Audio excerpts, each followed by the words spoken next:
You're tuning in to Jollof Now on Radio Now 95.3 FM. My name is Doris, and joining us today via Zoom is award-winning and Grammy-nominated gospel artist VaShawn Mitchell.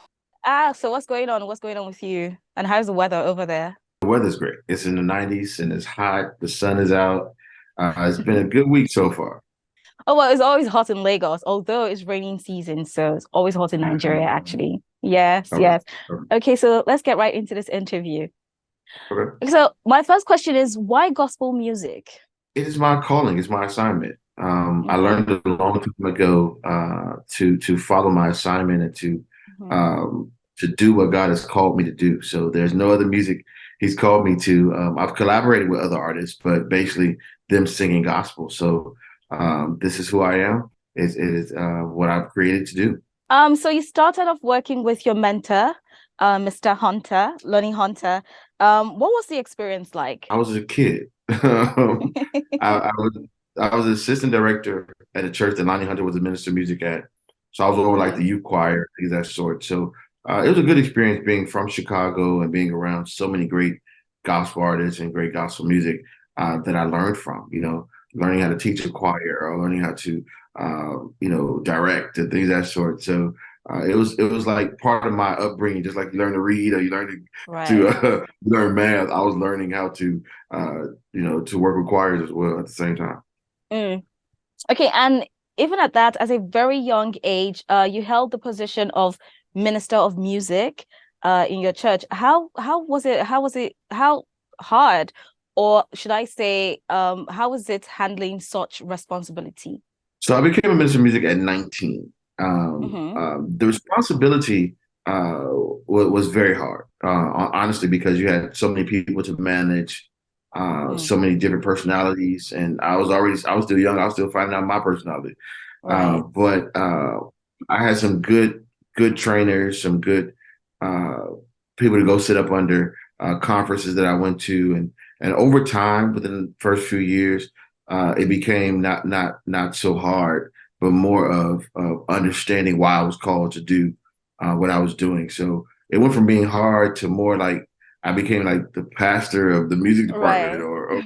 or worship arts because they would come to me for more than just music. We became friends. We became basically building this family relationship that Mm-hmm. became easier over time.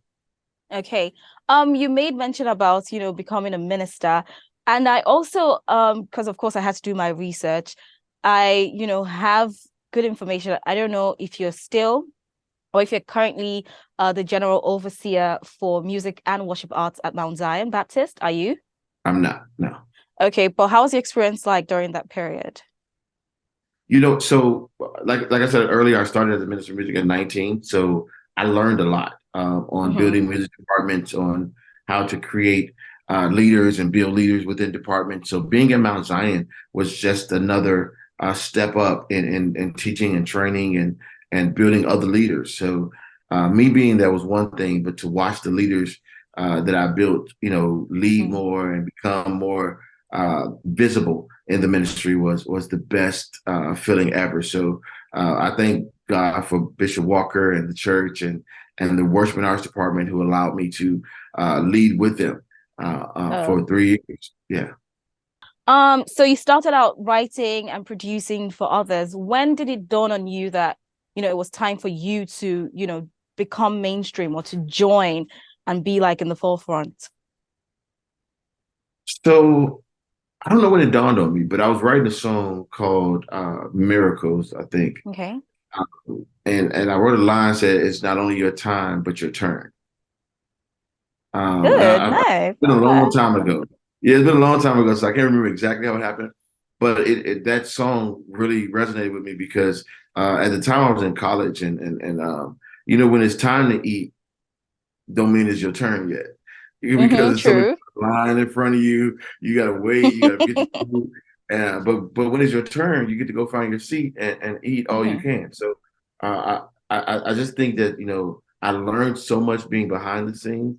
When it was my turn, I was able to apply that to Transition. be yeah. Right. Okay.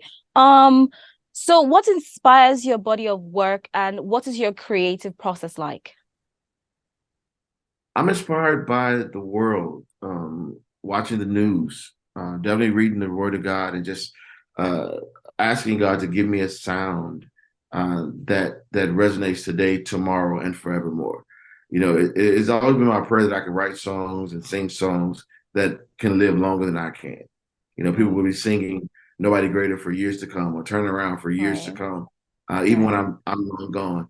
And that has been my prayer. So creatively, I just try to come apart so I can hear what the earth is saying, so I can hear.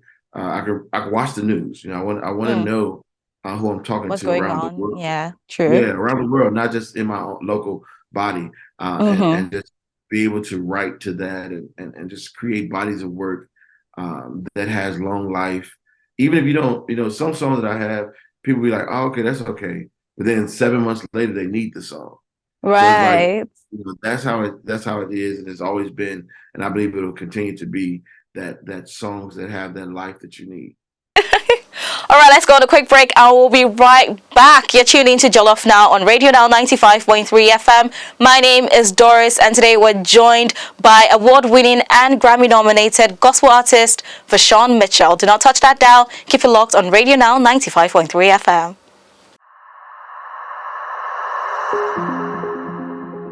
Welcome back. You're tuned into Jollof Now on Radio Now 95.3 FM. My name is Doris, and joining us via Zoom is award-winning and Grammy-nominated gospel artist VaShawn Mitchell. So your first album, So Satisfied, what in particular inspired that album? You're taking me back today. I had to be 18 or 19, and I don't know if it was inspired or, to be honest, I was doing what everybody else was doing, and I was still Right. trying to find out who I was. So the album was produced by someone else, but basically, um, I, I I was in Chicago where everyone was singing gospel, and I wanted to sing gospel too. And that's Right. a big revelation behind it. I was 18, and I got some of my friends together and said, "Hey, we're gonna sing together and call ourselves New Image," and that's how it all started. Yeah. Okay. So, creatives are very, very passionate about what they have created. And your Mm. third album, Triumphant, which is considered your best-selling album, did so well. One of my favorite songs, of course, most people's favorite song is Nobody Greater, and it spent 9 weeks on the charts. What was the feeling like?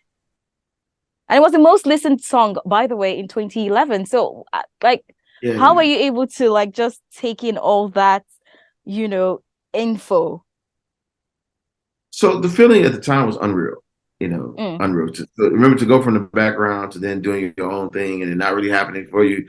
It takes time, and you're like, oh God, when is it my turn? And then this big song um, that just goes around the whole world. It's like, Mm. whoa, it's in different languages, different cultures, different denominations. It was surreal, but I say it this way: I'm humbled and glad that God used me to carry a sound that was bigger than me. Mm. It's a sign he had to get to the world, and he decided I'm gonna use VaShawn to do it. And Right, that is just my testimony, because there's nothing you can do to make something like that happen. It has to be the right. hand of Yeah, yeah, I agree. Okay, so now when all that greatness was coming at you left, right, and center, did you think to yourself, okay, I have to top this one? No, this work was great, but I need something to top this one. How was it for you in that time space, getting ready to put together your next project?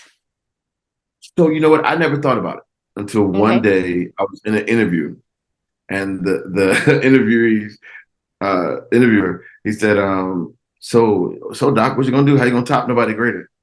And at that moment, I got scared. I was like, You're like, uh, ugh. I think I do another project. But when I was doing the project, I Mm-hmm. clearly heard the voice of God, basically say, I don't repeat myself. Mm, I have something else to say. mm, So I always remember that. And that's where turning around for me came from. And that, because, Nobody Greater was definitely a song that's going to last forever, but God is not going to give you another Nobody Greater. He's going to give mm-hmm. you the next sound. And Right. and to be in this industry, you have to understand that you can't just keep repeating God. Yeah. almost like we're trying to tell him what to do sometimes. No, Right. you have to ask him what's next. And that's what Mm, I've been doing. And I continue to do is to ask him what's next. right. Okay. So what were the defining moments in your career? Defining, Defining um, moments. Yeah. it's been many. It's been many. But I'm guessing um, when I touched down in different countries Mm.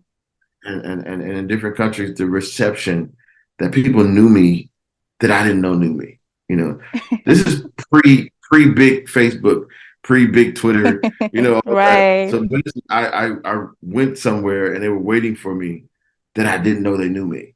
And I was like, okay, God, I see what you're doing. You know, Yeah.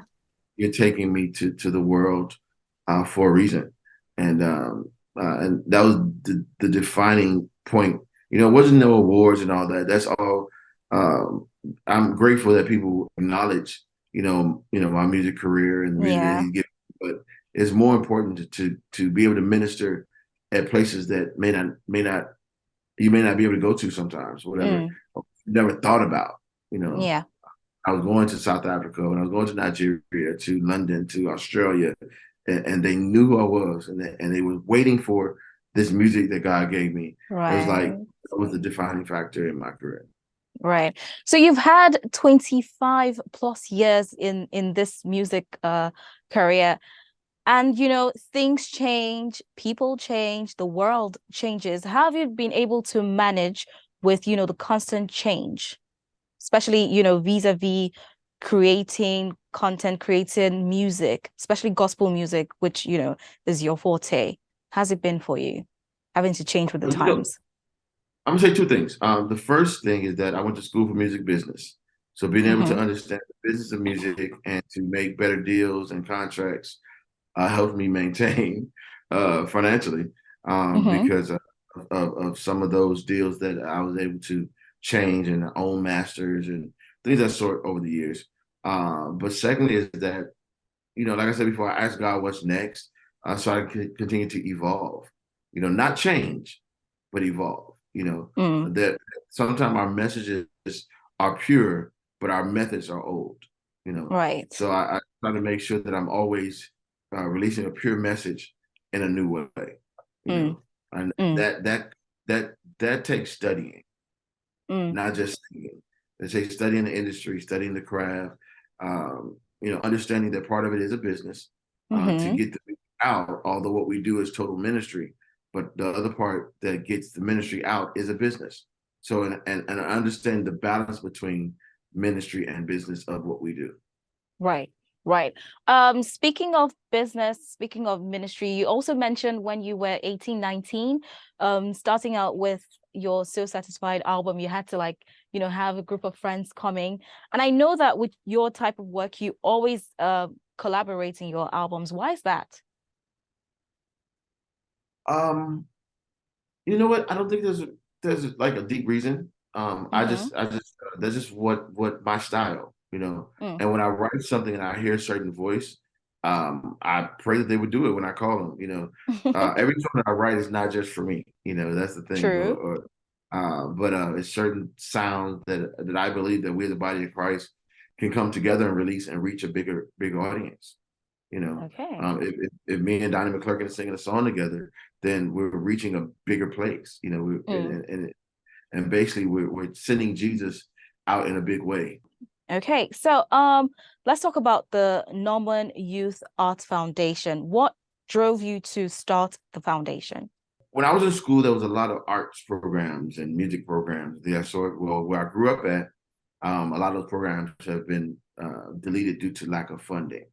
Mm, So the No Youth and Arts Foundation helps to raise money for the school programs or the city programs that are doing some extracurricular activities outside of school, so the kids can have an alternative to violence and drugs and things of that sort, and they can mm. do some of the things they love to do. Okay. Um, so this question is something that I really, really think it's important, seeing that you don't just do music, you're not just a musician. Your music is used to minister, okay? So my question to you is, what does being a true Christian mean to you?